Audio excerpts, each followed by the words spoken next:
Ben de Aynur. Bu hanımın da ismi Aynur. Sizinle tanıştığıma çok mutlu oldum. Ben de. Yemekleriniz çok, how to say, delicious. Nasıl? Yemekleriniz çok damlı diyor musunuz?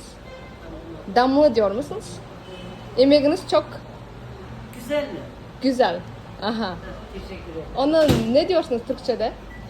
Yemekler çok lezzetli. Lezzetli. Lezzetli, güzel, tatlı. Öyle. Tatlı. O zaman, önce zaman sizin mercimeğinizi çok sevdim. Mercimek. Aha. O bitti işte bugün. Benim ablamın kocası Türk oldu. Ben çocuk zamanda çok mercimek içtim. He. O sizin mercimeğiniz su mercimekte bana hatırlandırdı. Hatırlattı. Hatırlattı. Evet.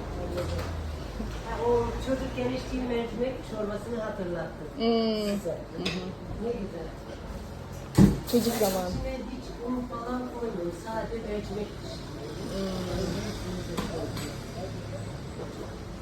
Kaşık bir mi koyayım, iki mi koyayım? Anneyle birlik mi yiyeceğiniz? Nene. Kaşık Okey. bir daha koyayım. Tamam.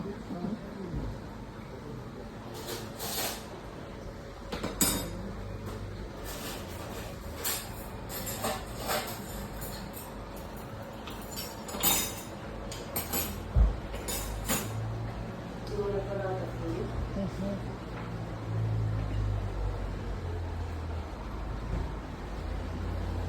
Çok teşekkürler.